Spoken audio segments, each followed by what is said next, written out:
자, 오늘은 창세기 24장부터 36장까지에 이르는 이삭과 야곱의 이야기를 이제 함께 나누려고 하는데요. 이게 이제 낭이 좀 많다 보니까 오늘 좀 열심히 나가겠지만 나가다가 이제 시간 봐서 중간에 끊고 다음 주에 더 이어서 그렇게 하지 않으면 또 막 급하게 하다 보면 힘들 것 같아서 이제 좀 하다가 시간 봐서 제가 끊도록 하겠습니다.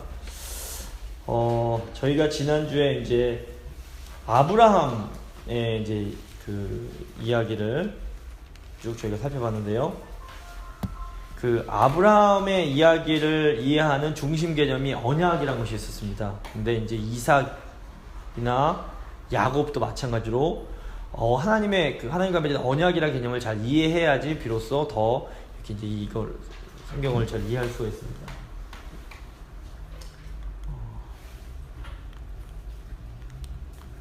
한 장 넘겨주세요. 예. 이 이제 언약이라고 생각할 때에 이 특별히 한 세 가지 개념을 잘 생각을 하셔야 됩니다. 먼저 언약이 뭐냐? 하나님과 하나님 백성 사이에 아주 특별하고 친밀한 관계를 저희가 언약 관계라고 부릅니다. 그래서 언약을 맺은 언약 백성은 하나님께 내 하나님, 나의 아버지, 내 주님 이렇게 부를 수 있게 됩니다. 언약 백성만이 하나님을 내 주여, 내 아버지여 부를 수 있다고 말씀드렸습니다. 그래서 언약 공식이 나는 너의 하나님이 되고 너는 내 백성이 된다. 이게 이제 언약 공식이었습니다. 또 두 번째 언약의 특징은 뭐냐면 이 두 가지 차원이 있는데 하나는 일방적인 차원. 언약을 맺는 건 하나님께서 주도하시는 겁니다. 하나님의 은혜라고 볼 수 있고 하나님의 전적인 주권, 전적인 하나님의 자유입니다. 누가 언약 백성이 되느냐는 인간이 결정할 수가 없습니다. 하나님이 선택하시고 하나님이 예정하신 사람을 하나님께서 뽑으십니다. 불러주십니다. 그런데 일단 언약 백성이 되고 나면 그 다음에 언약 백성에게는 책임이 생깁니다. 그래서 하나님께 은혜로 우리를 불러주신 하나님께 믿음으로 반응해야 하고 믿음으로 순종해야 하는 그런 책임이 생깁니다. 그래서 언약에 크게 두 가지 이게 또 차원이 존재합니다. 이 언약을 이해하실 때 이 두 가지가 굉장히 중요합니다. 창세기도 15장 보면 일방적인 하나님께서 언약 아브라함과 언약 맺으시고 17장에 보시면 할례를 요구하시고 또 내 계명을 지켜라 이렇게 말씀을 해주십니다. 그 다음 이제 세 번째 왜 언약의 목적, 언약의 내용이 무엇이냐? 하나님께 언약 백성을 왜 부르시느냐면 언약 백성에게 복을 주어서 하나님 나라를 이 땅에 건설하고 건설된 하나님 나라를 통해서 모든 민족이 복을 받게 하는 것, 열방이 복을 받는 것, 모든 사람들이 하나님께로 돌아와서 하나님께 주시는 복을 회복하는 것이라고 말씀을 드렸습니다. 제가 지난주에 이제 이번 주에 그 성경에 보면 계속 아브라함과 창세기 12장에 나오는 내용이 계속 나온다고 말씀드렸는데 오늘 한번 좀 살펴보겠습니다. 이제 성경 보시면 여인의 후손, 창세기 3장 15절에 나오는 여인의 후손의 약속에 이제 이어지는 계보가 있습니다. 아담에게 주시고 그 계보를 노아가 받게 되고 노아의 장자인 셈이 또 받고 셈의 후손인 아브라함이 이제 이 여인의 후손을 받게 됩니다. 그 다음에 이제 아브라함, 이삭, 야곱으로 이어지게 되고 이제 이 야곱의 아들들 중에서 유다가 이 계보를 잇게 되고 유다의 자손 중에서 이제 다윗이 나고 다윗의 자손 예수 그리스도까지 와서 창세기 3장 15절에 약속하신 이제 말씀이 성취가 되는 겁니다. 그 다음에 아브라함을 언약 맺으시고 언약 백성으로 불러주시는데 이제 이 언약 백성 아브라함의 자손 후손을 통해서 아브라함의 후손에게 땅을 주셔서 가나안 땅에 이스라엘이라는 나라를 세우게 하시고 이게 구약의 이제 언약 백성이고 그 다음에 이제 교회가 신약의 새 언약 백성이라고 볼 수 있습니다. 이런 구도가 있습니다. 자, 이제 지난주에 말씀드린 창세기 12장 2절 3절을 보시면 하나님께서 아브라함에게 이런 약속을 해주십니다. 너를 축복하는 자에게 내가 복을 내리고 너를 저주하는 자에게 내가 저주할 것이다. 이제 이게 창세기에서 내내 언약 백성을에게 선대하고 축복하는 사람들은 복을 받습니다. 언약 백성을 저주하고 언약 백성을 괴롭히는 사람들은 저주를 받게 됩니다. 그 내용이 아브라함 때도 나왔었고요. 그래서 이제 대표적인 게 소돔 왕이 아브라함에게 잘못했기 때문에 소돔 땅이 저주를 받고 또 이제 그 아비멜렉이라는 세겜 땅의 그 족장은 아브라함에게 축복하고 선대했기 때문에 복을 받게 되는 그런 일들이 있습니다. 그 다음에 이제 언약 백성에게 주신 그 핵심 내용이 땅의 모든 족속이 너로 말미암아 복을 얻을 것이라 이 약속을 주십니다. 언약 백성을 부르신 목적입니다. 이게 이제 계속 이어집니다. 창세기 18장 18절 보시면 아브라함은 강대한 나라가 되고 천하 만민이 그로 말미암아 그를 통해서 복을 받게 될 것 아니냐. 창세기 22장 18절을 보시면 또 이제 이게 하나님께서 아브라함에게 주신 말씀인데 내 씨로 말미암아 천하 만민이 복을 받을 것이다 라고 말씀하시고, 창세기 26장 4절 이건 이삭에게 하나님께서 하신 말씀인데 내 자손, 이게 씨랑 똑같은 단어입니다. 내 씨로 말미암아 천하 만민이 복을 받으리라. 아브라함에게 하신 약속을 동일하게 해주십니다. 창세기 28장 14절은 이게 또 야곱에게 하나님께서 주신 말씀인데 여기도 똑같이 땅의 모든 족속이 너와 내 자손, 내 씨로 말미암아 복을 받게 될 것이다 라고 말씀을 해주십니다. 그리고 이제 아까 말씀드린 그런 이제 아브라함을 저주하는 자는 저주를 받고 축복하는 자는 축복을 받는다는 내용이 이제 야곱에게도 동일하게 이 내용이 주어지고, 또 나중에 민수기에 가시면 이스라엘 백성에게 이제 발람 선지자가 똑같은 내용의 예언을 합니다. 너를 축복하는 자마다 복을 받을 것이요 너를 저주하는 자마다 저주를 받을지어다. 자, 이제 이런 쭉 이 구절들을 통해서 봤을 때 하나님께서 아브라함을 불러주시고 아브라함에게 복 주신 이유는 아브라함이 복을 받아 또 아브라함 자손들이 복을 받아서 이 땅에 하나님의 나라, 하나님의 계명과 율례와 법도를 지키는 하나님의 나라를 건설하는 것입니다. 하나님의 백성들이, 언약 백성들이 하나님 말씀에 잘 순종하면 다른 민족들이 하나님 나라를 보고 깜짝 놀라서 와, 이렇게 아름다운 나라가 있는가 하고 하나님께 돌아와서 복을 받게 됩니다. 이것이 하나님께서 아브라함을 선택하신 목적이고 이스라엘을 선택하신 목적이고 또 신약의 새언약 백성인 교회를 선택하신 목적입니다. 그래서 저희가 성령의 도우심으로 하나님 말씀에 정말 진심으로 잘 순종할 때에 저희가 이 땅에 하나님의 나라를 재건하는 것이고, 저희가 그것만으로 아까 또 강도님도 기도해 주셨지만 저희가 그 선한 아름다운 모습을 보여줄 때에 사람들이 감동을 받고 주님께 돌아 복을 받는 그런 일들을 저희가 할 수 있게 됩니다. 자, 이삭 이야기로 이제 넘어가겠는데요. 이삭 이야기도 언약 백성, 이삭이 바로 언약 백성이라는 것, 언약 백성을 대표하는 사람이라는 것을 이제 저희 마음속에 가지고 이제 봐야 이해가 잘 됩니다. 이삭이야기를 보시면 굉장히 이제 비교적 짧습니다. 24장, 25장, 26장 3장밖에 안 되는데요. 특별히 이제 이삭 이야기는 아브라함의 언약이 또 그대로 반복되는 것을 볼 수 있습니다. 먼저 리브가와의 이제 결혼을 24장입니다. 리브가 결혼하는 내용인데요. 아브라함이 이방 결혼을 반대합니다. 왜 그렇습니까? 언약 백성의 그 정체성, 순수성을 보존하기 위해서 그렇습니다. 언약 백성은 열방, 즉 세상을 섬기기 위해서 존재합니다. 하지만 세상을 섬기겠다고 세상이랑 섞여버리고 세상과 똑같아지면 언약 백성은 끝장나는 겁니다. 오늘날 교회도 마찬가지입니다. 교회의 존재 목적은 교회를 위한 게 아닙니다. 교회의 존재 목적은 세상을 위한 겁니다. 세상의 소금과 빛이 되기 위해서 교회가 존재합니다. 그런데 교회가 세상을 섬기겠다고 세상이랑 똑같이 돼버리면 교회는 완전히 그냥 맛을 잃어버린 소금이 되기 때문에 밟혀질 수밖에 없습니다. 교회가 교회다울 때 그게 세상을 섬기는 가장 지름길입니다. 그래서 아브라함이 이제 종이 나오는데요. 이 사람도 기도의 사람입니다. 그래서 24장 보시면 아브라함의 하나님께 기도를 드립니다. 저를 인도해 주십시오. 당신의 종을 기억해 주십시오. 언약의 약속에 대해서 기도를 합니다. 그러니 갔더니만 리브가를 만나게 됩니다. 리브가를 보시면 영어로 리브가가 레베카인데 이 레베카가 언약의 소중함을 아는 여인입니다. 그래서 리브가를 보시면 이제 24장에 나오는 리브가의 성격을 보면 첫 번째 적극적입니다. 24절 보시면 아브라함이 종을 만났을 때 급히 달리며 그러니까 이런 24장 18절을 보시면 급히 그 물동이를 내려 마시게 하고 20절을 보시면 급히 물동이의 물을 구유에 붓고 또 20절을 보시면 달려가서, 그러니까 굉장히 액티브한 여성입니다. 힘이 넘치는. 그래서 손잡대를 아주 잘합니다. 이거 보면 힘이 있어야 섬길 수 있습니다. 그래서 건강한 게 참 은혜입니다. 그래서 이런 거 리브가의 성격을 볼 수 있고요. 또 두 번째 리브가가 믿음의 여인이었는데요. 첫 번째 적극적인 성격이고 두 번째 믿음의 여인이었는데 이제 그 리브가에게 부모님 집을 떠나서 이삭에게로 갈래 물어봅니다. 그랬더니 리브가가 주저하지 않고 가겠다라고 말을 합니다. 이것은 어, 24장 58절을 보시면 이제 그 오빠와 아버지가 불러서 네가 이 사람과 함께 가려느냐 그러니까 그가 대답하되 가겠나이다. 이게 믿음의 선택을 이제 하는 여인임을 저희가 볼 수 있습니다. 반면 이제 같은 리브가의 오빠인 라반을 보면 이중성이 나타납니다. 나중에 야곱 때도 나오지만 이 사람이 굉장히 탐욕스러운 사람입니다. 24장 30절을 보시면 성경이 이렇게 묘사를 합니다. 그가 우물가로 달려가 그 사람에게 이르러 그의 누이의 코걸이와 그 손 목걸이를 보고라고 됩니다. 이 사람이 그러니까 라반이 그러니까 이 아브라함의 종이 리브가에게 그 코걸이도 주고 이렇게 액세서리를 줍니다. 값진 걸 주니까 라반이 그게 눈이 후둥그레져 갖고 이 사람이 재산이 있는 사람이구나. 그 봤다는 것을 강조해 줍니다.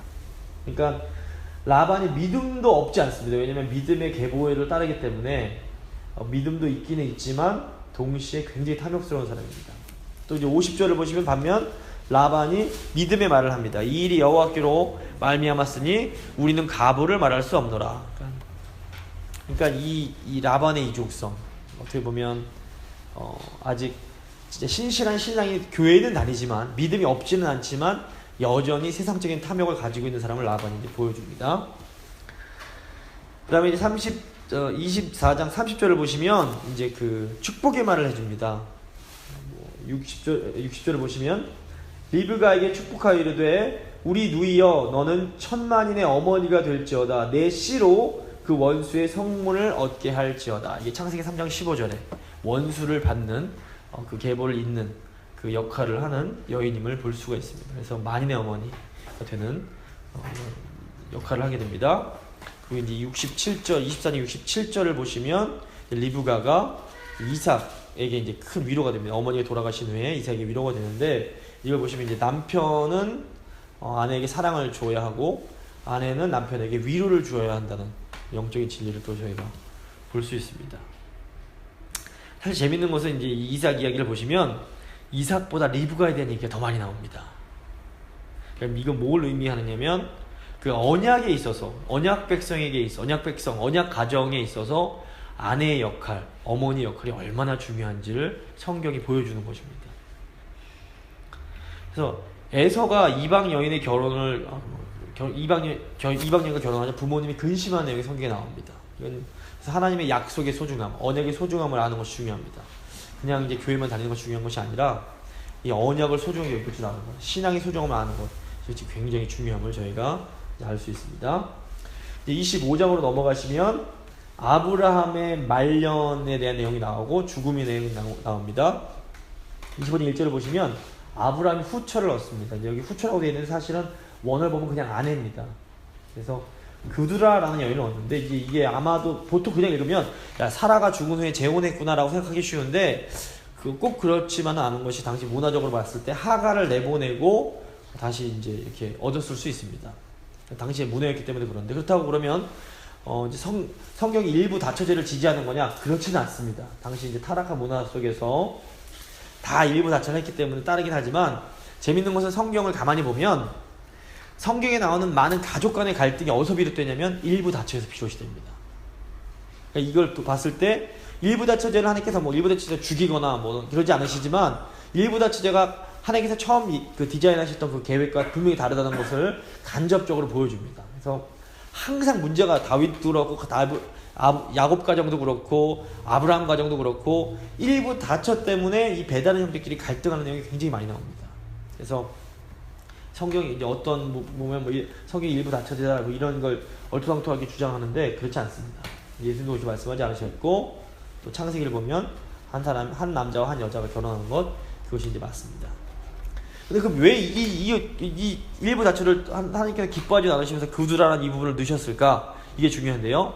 그두라의 내용이 나오는 것은 창세기 17장 4절에서 하나님께서 아브라함에게 너는 여러 민족의 아버지가 될 거라는 그 약속이 성취되는 것을 보여주기 위해서 들어가 있는 겁니다. 그래서 보시면 이제 그두라에게 있어서 이제 많은 아들이 2절, 3절 보시면 많은 아들들이 나옵니다. 이 사람들이 다 이제 그 가나안 동쪽 여러 민족과 연결되는 이름들입니다. 그래서 이 25장 전반부는 하나님께서 아브라함에게 하셨던 그 약속이 성취 됨을 저에게 보여줍니다. 그리고 이제 7절 이하를 보시면 아브라함이 이제 열조에게로 돌아가 죽게 되는 내용이 나오는데요. 놀랍게도 아브라함의 죽음은 굉장히 짧게 다루고 있습니다. 그 위대한 아브라함의 죽음인데 굉장히 짧게 처리합니다. 그가 많이 늙어서 기운이 다해서 죽어 자기 열조에게 돌아갔다. 이러고 끝입니다. 이게 왜 그러냐면 하나님 백성들에게는 죽음이 중요하지 않기 때문에 그렇습니다. 이게 정말 끝나는 것이 아니라 하나님께로 열조로 돌아가는 것이기 때문에 이건 별로 그렇게 큰 의미를 두지 않습니다. 그래서 열조에게 돌아갔다라는 이 말은 아브라함이 약속의 계열에 속해 있음을 또한 암시해 줍니다. 그리고 이제 11절을 보시면 아브라함이 죽은 후에 하나님이 그의 아들 이삭에게 복을 주셨고 이제 그 언약의 그 계통이 아브라함으로부터 이삭에게 넘어가는 것을 이제 보여줍니다.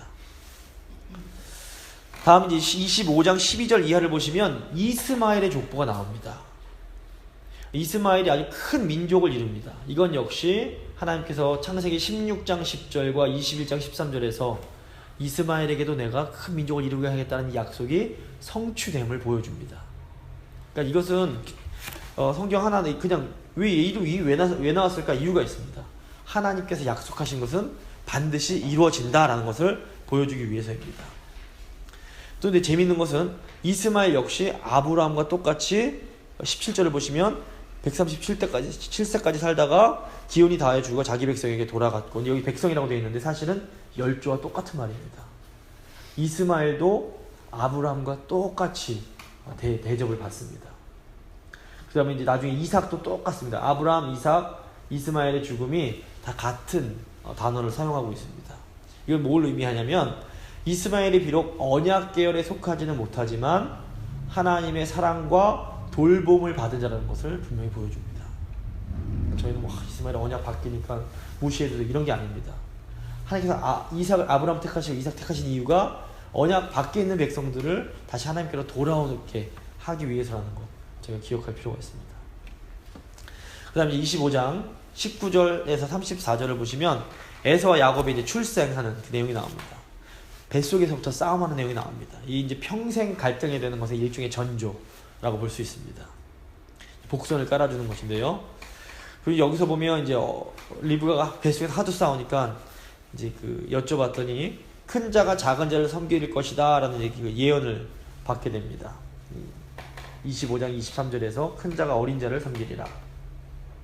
이제 이 일종의 계시로서 야곱의 이야기는 이 예언이 성취되어 가는 과정이라고 볼 수 있습니다. 근데 이어지는 내용에서 이제 에서가 팥죽 한 그릇에 장자권을 팔아버립니다. 이건 에서가 얼마나 자신에게 주어진 장자권이라는 이 명분을 가볍게 여겼는지를 보여주고 또 이제 그 앞에서 얘기했던 그 예언 큰 자가 어린 자를 섬길 거라는 예언이 성취될 것에 대한 미리 이렇게 좀 암시를 복선을 띄워주고 있는 거라고 볼 수 있습니다. 그러니까 에서는 한마디로 어떤 사람이냐? 언약을 소중하게 생각하지 않는 사람입니다. 이제 나중에 이제 보겠습니다. 그다음에 26장을 보시면 이제 이삭이 그랄에 거주한 내용이 쭉 여러 가지 이제 내용이 나오게 됩니다. 26장은 이삭의 삶에 일어났던 단편적인 사건들을 일종의 모아놓은 거라고 볼 수 있습니다. 이삭의 일생을 짧게 정리해 놓은 건데요. 잘 보시면 이삭의 삶이 아브라함의 삶과 매우 유사합니다. 굉장히 이제 겹치는 부분이 많이 있습니다. 제가 나중에 한번 보여드릴 텐데 일단 1절에서 5절 보시면 이삭도 아브라함처럼 믿음이 있고 언약을 받습니다. 그래서 이제 흉년이 나서 이삭이 이제 그랄지라 또 아버지처럼 애굽으로 내려가고 싶어합니다. 그러자 하나님께서 나타나셔서 애굽 가지 말고 지시한 땅에 머물러라. 그러면 내가 너에게 이제 아까 저희가 함께 읽었던 본문인데 내가 너에게 복 주어서 땅도 주고 자손도 줘서 복의 통로 되게 하겠다 이런 언약의 약속을 허락해 주십니다. 근데 이제 이 이삭이 하나님 말씀 듣고 애굽으로 내려가지 않고 그랄 땅에 머무르게 됩니다. 그런데 이제 분명히 믿음으로 머물렀습니다. 그런데 여기서 어떻게 하냐면 아버지처럼 6절에서 11절 보면 아내를 누이라고 속이게 됩니다. 부전자전 아버지의 연약함을 아들이 그대로 이어받게 됩니다. 그래서 똑같이 아버지 때처럼 의로운 이방인 아비멜렉이 이삭을 질책합니다. 네가 어찌하여 이런 일을 행했느냐 라고. 아브라함도 의로운 이방인에게 이렇게 꾸중을 들었는데 이삭도 똑같이 듣습니다. 비슷합니다. 그리고 이제 그 이후에 보시면 이제 그 우물을 파는 얘기가 나오는데 계속 이렇게 이제 이삭이 순종할 때 하나님께서 13절을 보시면 거부가 되게 하십니다. 구약에 하나님께서 주신 복의 그 복은 어떻게 나타나냐면 눈에 보이는 것으로, 물질적인 것으로 나타났습니다. 그래서 이삭이 하나님께서 복을 주셔서 큰 부자가 됐음을 저희가 알 수 있습니다. 이게 부러우실지도 모르겠는데 이 꼭 부러울 것이 아닌 것이, 이제 보시면 이삭이 형통하니까 이 그 땅 그랄 지역 블레셋 사람들이 시기를 합니다. 그리고 이삭의 우물을 막고 떠나가라 그럽니다. 그래서 이제 떠나가라 그러니까 떠나서 또 우물을 팝니다. 그랬더니 이번에 그랄 목조들이 또 우물을 두고 또 싸움을 합니다. 그래서 이제 또 이름을 보면 또 이제 떠납니다. 그래서 이름을 에색이라고, 다툼이라는 뜻인 에색이라고 짓게 됩니다. 또 다른 곳에 우물을 팝니다. 또 다툽니다. 그래서 내가 대적을 받는구나. 그래서 신나라고 이름을 짓게 됩니다. 그리고 또 다른 곳에 우물을 팝니다. 결국 그곳에서 이제 하나님께서 복을 주셔서 그곳의 이름이 장소가 넓다는 뜻의 르호봇이 됩니다. 이 보시면 하나님의 백성의 삶에는 하나님께서 주는 분명히 복이 있습니다. 형통이 있습니다. 근데 형통만 있는 것이 아니라 세상으로부터의 시기와 핍박도 분명히 존재합니다. 이때 하나님의 백성이 어떻게 됩니까? 같이 죽자고 싸우면 안 됩니다. 양보하고 또 양보하고 또 양보해야 됩니다. 이게 바보같이 보이지만 끝이 반드시 있습니다. 하나님께서 결코 손해보게 하지 않으십니다. 사랑으로 악을 이기는 것입니다. 이게 그러니까 저희는 세상 방식이 아니라 하나님의 방식으로 악을 이겨야 합니다. 이게 당장 보기엔 지는 것 같지만 결국에는 모두가 이길 수 있는 그 방법은 이 방법밖에 없습니다. 근데 믿음이 없으면 결코 이렇게 살 수가 없습니다. 지면 내가 망할 것 같고 양보하면 죽을 것 같고 이렇기 때문에 그렇게 하기가 쉽지 않습니다. 그런데 이렇게 이삭이 아브라함처럼 믿음으로 나아갔을 때에 하나님께서 이삭을 회복시켜 주십니다. 그리고 26장 후반부에 보시면 하나님께서 또 나타나십니다. 이삭을 막 위로해 주십니다. 24절 보시면 그 밤에 나타나셔서 내가 너에게 복 줘서 두려워하지 말아라. 아브라함 위해서 내가 아브라함처럼 내가 너에게 함께 하고 너에게 복 주어서 네 자손 번성하게 하겠다라고 또다시 이렇게 확인해 주십니다. 위로해 주시는 겁니다. 이 아브라함이 조카 롯을 떠나보냈을 때 나타나신 것과 또 비슷합니다. 그리고 이제 26절 이하를 보시면 아비멜렉과 이 아브라함이 언약을 맺었던 것처럼 이삭도 똑같이 언약을 맺습니다. 이 아비멜렉을 보시면 그 군대 장관 비골이랑 같이 오는데 아브라함 때와 똑같은 이름입니다. 이걸 보면 이게 사람 이름이 아니라 아마도 직위이거나 아니면 대대적으로 내리는 같은 이름일 가능성이 있습니다.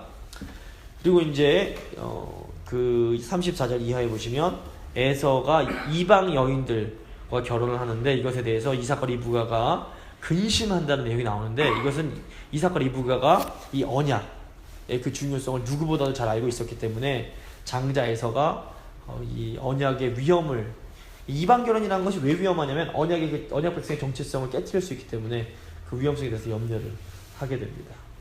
자, 쭉 저희가 이제 26장을 설명드렸는데 보시면 깨달으실 수 있는 게 뭐냐면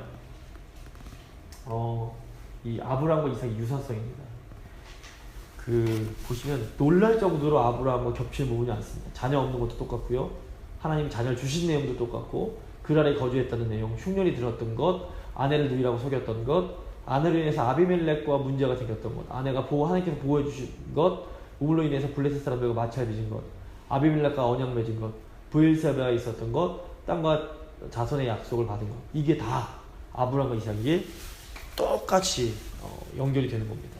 근데 어떻게 이렇게 된 걸까요? 이것을 저희가 어떻게 이해해야 되냐면 모세가 창세기를 기록했던 목적을 기억해야 됩니다. 모세가 이걸 다 직접 본 게 아니라 다 400년 전에 있었던 얘기를 다 구전으로 전해 들은 것들을 이제 하나님 계시 안에서 언약 백성 이스라엘 백성들을 교훈하기 위해서 이제 기록한 게 이제 창세기입니다.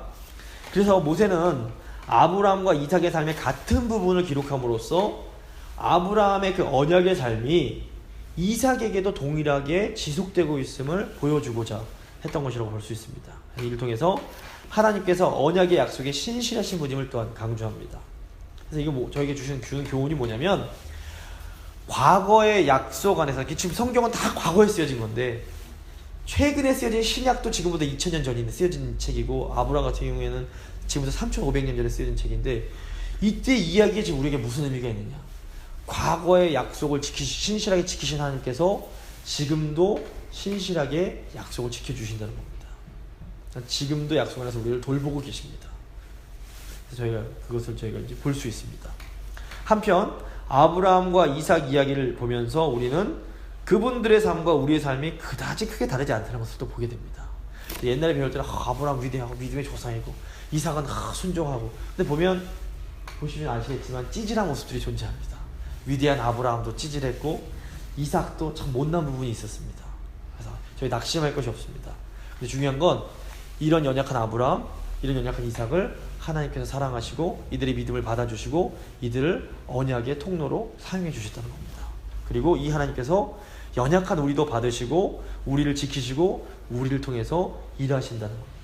저희가 위로를 얻을 수 있습니다. 이삭 위대합니다. 대단합니다. 하지만 연약합니다. 저희도 똑같습니다. 저희 안에도 위대함과 연약함이 공존을 합니다. 그래서 위대함만 보면서 교만할 필요도 없고 연약함만 보면서 낙심할 필요도 없습니다. 하나님이 이런 연약함 받아주시면 감사하고, 또 연약한 자를 거룩하게 만드셔서 사용해 주시면 감사하면 저희가 될 것 같습니다. 자, 이제 야곱을 한번 넘어가 보겠습니다. 성경에서 야곱 이야기가 참 굉장히 재미있는 부분인데, 이제 그 지역별로 이제 보시면 가나안에서 이제 지낼 때가 있고, 이제 형이랑 아버지를 속이고 이제 하란으로 쫓겨가서 이제 지내는 기간이 있고, 또 다시 이제 가나안으로 돌아오는, 약속의 땅으로 돌아오는 세 부분으로 나눠지는데, 오늘 저희가 다 하지 못할 것 같고 일단 한번 가는 데까지 가보겠습니다. 27장 보겠습니다. 가나안입니다. 야곱이 복을 아버지를 속여서 복을 가로채는 내용입니다. 이 본격적인 야곱의 삶이 뭐에서 시작하냐면 장제의 축복을 속여서 가로채던 그릇 시작을 합니다. 이름답게, 속이는 자답게 속이는 것으로 시작합니다. 근데 물론 이 사건이 단순한 속임수는 아닙니다. 왜냐하면 이 언약의 약속이 성취되어 가는 과정이기 때문입니다. 이게 이제 27장 바로 위에 보시면 어떤 내용이 나오냐면 이삭이 이방 여인을 아내로 삼는 내용이 나옵니다. 에서가 이방 여인을 아내로 삼는 내용이 나오는데, 이 에서가 언약에 별로 관심이 없는 사람임을 보여주고, 그렇기 때문에 이제 이 내용이 나옵니다. 게다가 이삭이 이제 나중에 눈 멀어서 아들 큰아들만 부르는데, 이것 자체가 좀 문제가 있습니다. 당시 그 풍속을 봤을 때도 아버지가 유언을 남길 때에는 아들을 다 부릅니다. 근데 이삭은 사랑하는 에서만 부릅니다. 편애입니다. 이게 당시 문화적으로 봤을 때도 정당하지 못합니다. 그래서 이 자체를 보면, 게다가 이삭이 분명히 아버지의 가부장의 권위가 있었기 때문에 아들이 이방인과 결혼한 걸 막을 수 있었습니다. 근데 허용한 걸 보면 아들을 너무 사랑했기 때문에 자신의 권위를 잘 사용하지 못한 것을 저희가 또 이제 알 수 있을 것 같습니다. 그래서 이제 반면 이제 이삭은 이렇게 참 큰아들만 이렇게 편애했는데, 리브가는 이 큰아들이 언약을 소중하게 여기지 않는 사람이었습니다.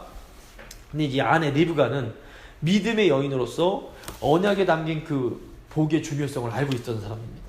그래서 리브가가 또 계시도 받았겠다, 예언도 받았겠다, 야곱을 복받게 하려고 아주 주도적으로 행동을 합니다. 그래서 27장을 보시면 리브가가 주어로 나오는 문장이 많습니다. 5절, 6절, 8절, 13절, 15절 다 리브가가 행동합니다.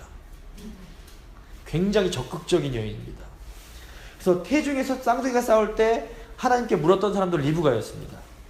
그래서 큰 자가 어린 자를 섬기리라는 예언도 리브가가 받게 되는데, 리브가가 형 에서보다 야곱을 더 사랑한 이유에 아마 이 예언이 영향을 주었을 가능성이 매우 높습니다. 그래서 25장 28절을 보시면 이게 이제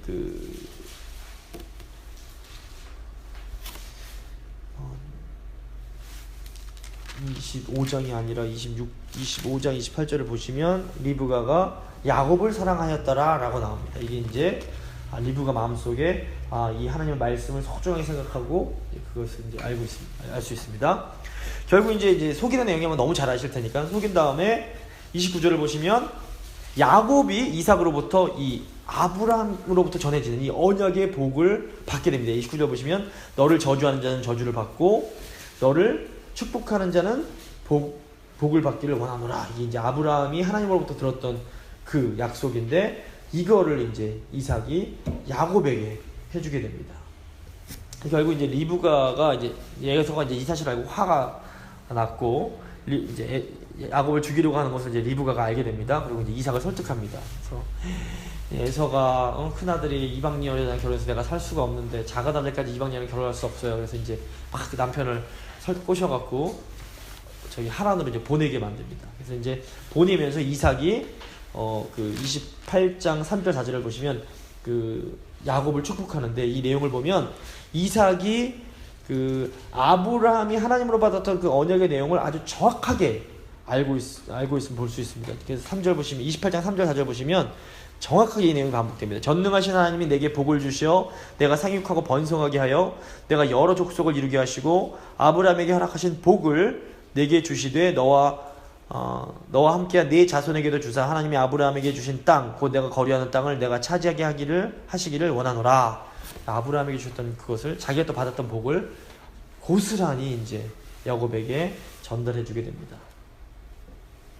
자, 이제 이게 보시면 이제 분명히 이유가 있는 속임이었어요. 그냥 속인 것이 아니라 에서가 잘못한 것도 분명하고 이삭도 너무 편파적인 것도 분명합니다. 그런데 속임은 속임입니다. 속임은 나쁜 겁니다. 그래서 분명히 이유가 있는 속임이었지만 야곱과 리브가가 아버지와 형을 속인 그 대가를 결국 치르게 됩니다. 그래서 리브가는 이제 사실은 잠시만 아들을 보내려고 했는데 이것이 이제 아들을 보는 마지막 순간이었습니다. 그래서 평생 결국에 리브가는 아들을 보지 못하고 죽게 됩니다. 또 이 아버지와 형을 속였던 야곱은 자기가 속였던 그대로 라반에게 속임을 당하고 나중에는 아들들에게 속임을 당하게 됩니다.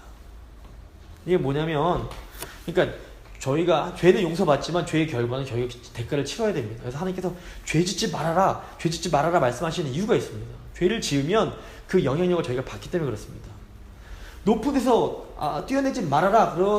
부모님이 그렇게 아들을 야단을 치십니다. 근데 아들이 뛰어내립니다. 다리가 이제 부러질 수가 있고 그렇게 되는데, 그러니까 이게 부모님 말씀 어기면 뭐 용서는 받을 수 있겠지만 대가는 결국 자기가 치를 수밖에 없습니다. 그래서 하나님이 하지 말라 그러신 것, 그러니까 하나님의 그 말씀대로 사는 것이 저희에게 유익하다는 걸 저희가 반드시 기억할 필요가 있습니다. 제가 이제 이 야곱의 이제 여기까지 삶을 보면서 기억해야 될 건 뭐냐면, 하나님의 구원의 역사는 이런 인간의 온갖 연약함과 비도덕적인 행동 가운데서도 여전히 진행된다는 겁니다. 그래서 교회 모습을 보면 참 소위 이제 어글리한 모습들, 예쁘지 않은 모습들이 많이 있는데, 이런 이 교회 모습에 도대체 무슨 일이 일어날까 걱정을 하는데, 하나님께서 엉망진창일지 몰라도 이런 부족한 우리를 통해서 계속 구원의 역사를 일으켜 가십니다. 저 구석탱이에서 아이들이 자라나게 하시고 새로운 사람을 이렇게 데리고 오시고 교회를 계속 일구어 가십니다. 그래서 구원의 역사는 인간의 선행이 아니라 하나님의 은혜라는 것이 이제 이것을 통해서 더욱더 부각이 됩니다. 자, 이제 28장 6절에서 9절 보시면 이제 놀라운 내용이 나옵니다. 에서가 회개하는 내용입니다. 보시면 에서는 하나님의 약속보다 자신의 정욕을 따르는 사람이었습니다. 식욕을 채우려고 장자권을 팔고 성욕을 채우기 위해서 가나안 여인들과 결혼을 하는 사람이었습니다. 근데 결국 이로 인해서 장자의 복을 빼앗기고 난 후에야 결국 자신의 잘못을 깨닫게 됩니다. 그래서 6절 8절을 보시면 28장 6절을 보시면 에서가 본즉 나오고 또 8절에도 에서가 본즉 이란 말이 나옵니다. 본다는 것은, 성경에서 본다는 것은 아는 것과 연결이 됩니다. 그러니까 에서가 보니까 장자인 자신이 아니라 동생이 하나님의 축복을 받습니다. 복을 받습니다. 그리고 부모님이 자기 때문에 너무 힘들어 하시는 것을 보고 깨닫게 됩니다. 내가 잘못했구나. 이것을 깨닫게 됩니다. 그래서 결국 에서가 돌이켜서 아브라함의 손녀이자 이스마엘의 딸인 마할렛이라는 여인을 아내로 맡게 됩니다. 이게 이제 뭐냐면, 에서가 정욕을 따랐던 자신의 과거를 반성하고 지제라도 하나님의 뜻을 따라 살기로 결심했음을 이제 암시하는 내용입니다. 결국 이제 에서는 어느 정도 새로운 사람이 됩니다. 과거부터도 분명히 개선되는 모습이 있습니다. 그래서 나중에 창세기 33장을 보시면 다시 고향으로 돌아온 동생 야곱을 대하는 태도가 달라집니다. 그전까지 내가 죽여버리겠다 이랬는데 다시 돌아올 때는 완전히 새로운 사람이 돼서 끌어안고 울게 됩니다. 그래서 이제 나중에 이제 또 보시겠지만 결국에는 이렇게 언약의 백성인 야곱을 사랑으로 끌어안음을 통해서 야곱도 복을 받게 됩니다. 그래서 나중에 후반부에 야곱이 어떤 복을 받게 되는지 좀 말씀을 드리겠습니다. 그럼 28장을 보시면 이제 베델 야곱이 이제 하란으로 떠나는 중에 이제 베델이 무슨 뜻이냐면 베이트가 이제 집이란 뜻이고 엘이 하나님입니다. 그래서 베이트 엘 하면 하나님의 집이란 뜻입니다. 베델은 하나님의 집이란 뜻인데 이제 이 베델을 가게 되는데 일종의 이제 야곱이 지금 어떤 상황이냐면 나름 열심히 인간적으로 해갖고 하나님 복을 받으려고 그랬는데 결국에는 뭐냐면 사랑하는 엄마 떠나고 집 떠나서 고생의 길을 가는 겁니다. 그러니까 일종의 야곱에게 전 인생의 위기입니다. 근데 하나님께서 야곱이 맞이한 이 인생의 위기를 믿음의 기회로 만들어 주십니다. 야곱이 고향을 떠나서 하란에게 가다가 날이 저물고 야곱은 길가에 한 돌을 베개에 삼아서 잠이 듭니다. 굉장히 처량한 모습입니다. 야곱의 이 모습을 보면 어떤 인간적으로 성공을 추구하다가 지쳐버린 인간의 모습을 상징합니다. 열심히 살았습니다. 야곱이 아주 욕심이 많은 사람이기 때문에 열심히 살았습니다. 그런데 결국 야곱이 뭐하냐? 해는 뉘역뉘역 지고 자기 혼자 있고 따뜻한 부드러운 베개가 아니라 딱딱한 돌베개를 베고 잠을 자야만 하는 서글픈 현실을 야곱이 이제 맞게 된 겁니다. 근데 이 순간에 이제 12절을 보시면 꿈속에서 끝이 이제 하나님의 그 사자들이 오르락내리락하는 사다리로 그 모습을 보게 됩니다. 이 사닥다리는 땅에 있는 인간에게 하늘에 계신 하나님의 말씀이 전달되는 이 계시의 통로를 상징합니다. 하늘과 땅이 닿아 있기 때문에. 그래서 이제 이때 하나님께서 나타나셔서 그 13절 15절을 보시면 아브라함에게 주셨고 이삭에게 주셨던 그 언약의 말씀을 이제 직접 야곱에게도 주게 되십니다. 28절 13절에서 15절입니다. 그래서 또 본즉 여호와께서 그 위에 서서 이르시되 나는 여호와니 너희 조부 아브라함의 하나님이요 이삭의 하나님이라. 내가 누워있는 땅을 내가 너와 네 자손에게 주리니 네 자손이 땅에 티끌같이 되어 내가 서쪽과 동쪽과 북쪽과 남쪽으로 퍼져나갈지며 땅의 모든 족속이 너와 네 자손으로 말미암아 복을 받으리라. 그리고 15절에서 내가 너와 함께 있어 내가 어디로 가든지 너를 지키며 너를 이끌어 이 땅으로 돌아오게 할지라. 내가 내게 허락한 것을 다 이루기까지 너를 떠나지 아니하리라 하신지라 라고 나옵니다. 그래서 이 똑같은 이제 그 언약의 복을 계승하는 내용이 나옵니다. 그럼 저희가 이 모습 보면서 저희는 이제 그 아브라함, 이삭, 야곱은 그 옛 언약 백성이었습니다. 그럼 저희는 예수님을 믿어서 새 언약 백성이 되었습니다. 갈라디아서를 보면 믿음으로 아브라함의 저희가 자손이 되었습니다. 새 언약 백성이 되었는데 그럼 우리가 받는 복은 뭐냐? 저희가 받는 복도 아브라함이 받은 복, 이삭이 받은 복, 야곱이 받은 복과 똑같은 복입니다. 그러니까 이 복은 세상 사람들이 말하는 것처럼 잘 먹고 잘 살고 뭐 그런 게 아니라 우리만 잘 먹고 잘 사는 그런 복이 아니라 우리가 받은 복은 이 땅에 하나님의 나라를 재건해서 우리를 통해서 열방이 복을 받게 하는 그런 복입니다. 그래서 우리가 받은 복은 세상 끝날까지 하나님이 우리와 함께 하시겠다는 그런 임마누엘의 복입니다. 저희가 이 복을 얼마나 귀한 것인지. 그래서 그러니까 하나님의 복이 이제 여러 차로 드러날 수 있습니다. 사실 물질도 있을 수 있고 건강도 있을 수 있고 관계도 여러 가지 복이 있을 수 있습니다. 이 복이 복으로서 끝나는 것이 아닙니다. 복은 목적이 있습니다. 복 받으면 이 복으로 다른 이웃을 섬겨야 하고 교회를 섬기고 나를 통해 내가 하나님께 받은 복을 통해서 다른 사람들이 더 풍성해지고 하나님의 사랑을 느끼고 하나님께로 돌아오게 만드는 그 역할을 감당하는 것이 이제 새 언약 백성들인 교회의 아주 중요한 사명이라고 볼 수 있습니다. 이제 그게 예수께서 말씀하신 빛을 비추는 사명과도 연결이 됩니다. 자, 이제 16절, 19절을 보시면 야곱이 잠에서 깹니다. 근데 잠에서 깼더니만 자신이 그렇게 외롭고 불쌍하다고 느꼈던 바로 그곳이 하나님께서 계시는 집이요 하늘의 문이라는 것을 야곱이 깨닫게 됩니다.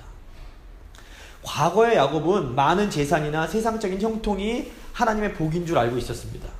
하지만 하나님을 만나서 계시를 받은 후에 말씀을 받은 후에 진리를 깨달은 야곱은 자신이 배고 진짜 참 복이 하나님이 함께 하시며 이웃과 열방을 축복하는 하나님의 백성으로 살아가는 것이라는 것을 깨닫게 됩니다.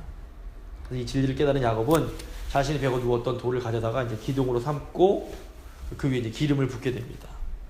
자, 잠들기 전까지만 해도 두렵고 외로운 불편한 삶의 현실을 상징하던 이 돌베개가 하나님을 만난 후에는 어떻게 됩니까? 하나님을 예배하는 제단으로 변하게 됩니다. 굉장히 중요한 건 뭐냐면 믿음은 똑같은 상황을 전혀 다르게 보게 하는 능력이 됩니다. 믿음이 없으면 돌베개는 불편함의 상징이고 괴로움이고 어떤 그런 참 힘든 현실의 상황이 될 수 있습니다. 믿음의 눈을 딱 뜨고 보니까 그 돌베개가 하나님이 현존하시는 그런 상징이 되고 하나님이 우리와 함께 하시는 그런 하나님을 예배할 수 있는 그런 제단이 변할 수 있습니다. 그래서 저희의 현실이 믿음의 눈이 없으면 굉장히 힘든 현실이 될 수 있습니다. 하지만 정말 하나님께서 주시는 그 믿음의 눈을 뜨게 되면 저희의 현실이야말로 하나님을 온전히 예배할 수 있는 그런 현실로 변할 수 있습니다. 20절, 22절을 보시면 야곱이 이제 하나님께서 함께 해주시면 11조를 드리겠다라고 서원을 합니다. 11조는 야곱이 자신의 삶 전체를 이제 하나님께로 드리겠다라는 헌신의 표현이었습니다. 그래서 이 세속적이던 야곱이 베들의 체험을 통해서 세상적인 관점에서 이제 그 하나님의 약속을 정말 이어가는 그 믿음의 사랑으로 거듭나는 그 결정적인 터닝 포인트가 되는 것을 저희가 볼 수 있습니다. 자, 이제 하란으로 넘어가서 좀 보겠습니다. 이제 29장부터 이제 하란으로 이제 가게 되는데요. 거기서 이제 야곱이 이제 라헬을 만나게 되고 이제 레아와 라헬과 결혼을 하게 되는데요. 이제 분명히 베들에서 야곱이 하나님을 만났지만 믿음으로 하나님의 뜻을 깨달았다고 모든 게 한 번에 변하는 것은 아닙니다. 저희가 뭐 몸으로도 경험하는 거죠. 머리로 알았다고 저희 삶이 저절로 변하지 않지 않습니까? 그래서 야곱의 그 몸에 배었던 못된 기질, 속이는 기질, 이런 성품이 변하는 데는 시간이 필요했습니다. 그 야곱이 자신의 그 못된 기질, 때를 벗어버리는 기간이 바로 이 하란에서 고통받는 기간입니다. 29장 1절을 보시면 야곱의 길을 떠나 동방 사람의 땅에 이르러 라고 되어 있습니다. 사실 꼭 동쪽이 아닌 동방이라고 썼던 이유는 뭐냐? 이게 이제 일종의 유배를 상징합니다. 고난의 기간. 그래서 이곳에서 야곱이 많은 고난을 받게 되고 이를 통해서 비로소 정말 온전한 인간이 사람이 되어갑니다.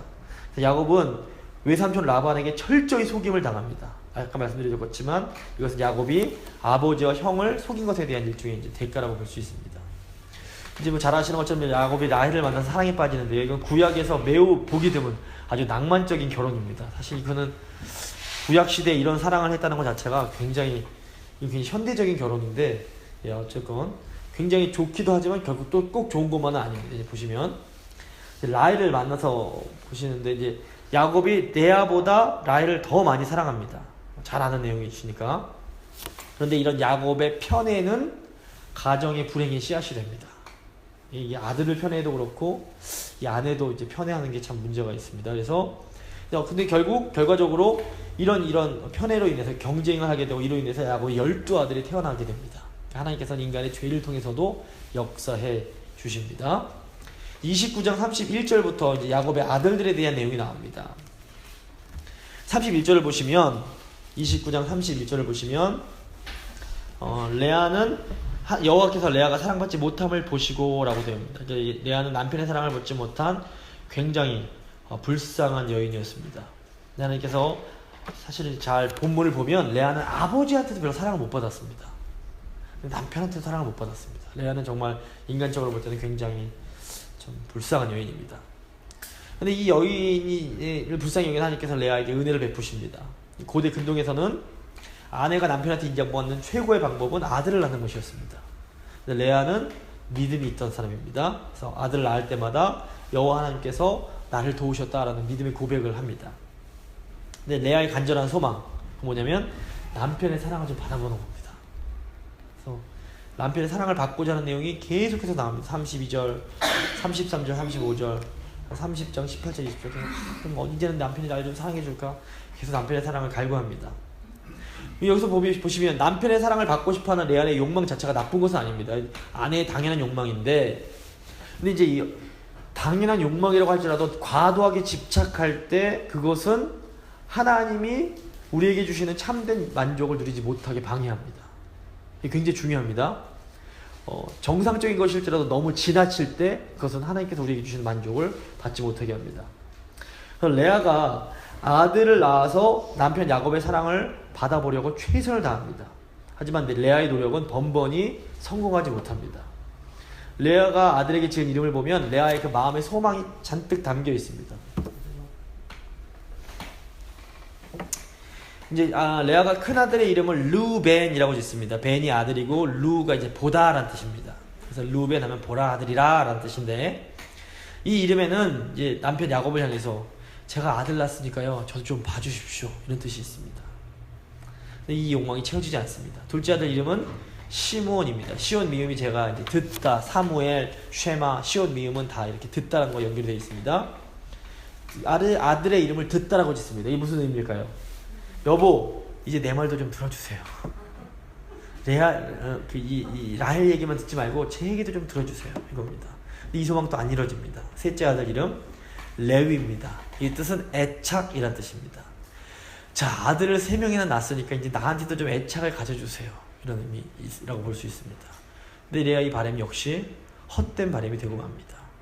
굉장히 슬픈 얘기, 웃지만 되게 슬픈 얘기입니다. 35절을 보시면 넷째 아들 유다를 낳을 때 더 이상 레아가 남편을 언급하지 않습니다. 유다는 찬송하다는 뜻입니다. 레아가 드디어 남편의 사랑을 통해서 행복해지려는 욕망을 포기하고 그 시선을 하나님께 돌려 하나님을 찬송하기로 결단을 한 것입니다. 굉장히 중요합니다. 자, 아시는 것처럼 이 유다로부터 이제 훗날 이스라엘의 왕인 다윗이 태어나고 더 나아가 인류를 구원할 메시아 예수 그리스도께서 태어나게 되십니다. 하나님은 아무도 원하지 않고 아무도 사랑하지 않던 외로운 여인에게서 이 여인을 찾아가시고 그 여인에게 계속해서 은혜를 베풀어 주십니다. 그리고 그 여인이 하나님의 그 은혜에 반응하여 믿음으로 딱 응답할 때, 결단할 때 하나님은 그 여인을 통해 인류를 구원할 약속의 후손, 그 여인의 후손, 창세기 3장 15절에 나오는 그 여인의 그 씨가 태어나게 해주십니다. 굉장히 은혜로운 내용입니다. 레아의 욕망이 바뀌면서 레아의 삶도 완전히 변화하게 됩니다. 레아는 더 이상 육신의 남편인 야곱을 통해서 삶의 의미를 얻으려고 하지 않습니다. 비록 야곱이 라헬을 사랑했지만 더 이상 레아는 그것 때문에 괴로워하지 않게 됩니다. 그런 어떤 욕망의 굴레에서 믿음을 통해서 벗어나게 됩니다. 근데 가만 보시면 시간이 지나지 나중에 되면 이 라헬을 사랑하던 야곱도 결국엔 레아의 소중함을 깨닫게 됩니다. 창세기 49장을 보시면 야곱은 라헬이 아니라 레아를 조상들이 장사되어 있는 막벨라곤에 장사를 합니다. 그리고 자신도 레아가 장사된 그곳에 장사를 지내라고 말을 합니다. 결국 맨 마지막에는 레아가 남편의 사랑을 얻게 되는 것입니다. 이것은 결국 야곱이 레아를 자신의 이제 진정한 아내로 인정했음을 의미하고, 믿음으로 하나님을 바라보았던 레아가 자신이 그토록 원하던 남편의 사랑과 인정을 받게 되었음을 이제 의미합니다. 그래서 하나님은 아버지와 남편에게 사랑받지 못했던 레아를 포기하지 않으시고 계속해서 은혜를 베풀어 주십니다. 레아는 인간적으로 볼 때는 참 불행한 여인이었습니다. 하지만 하나님께서는 이 레아에게 은혜를 베푸셨고, 레아는 믿음으로 그 은혜에 반응합니다. 그리고 레아의 믿음은 그녀의 불행을 복과 기쁨으로 변화시켜줍니다. 이후에 이제 낳는 아들의 이름들을 보면 레아의 믿음이 계속 고백이 됩니다. 가라셀. 반면 이제 나중에 라헬을 보시면 라헬은 끝까지 자신의 욕망을 벗어나지 못합니다.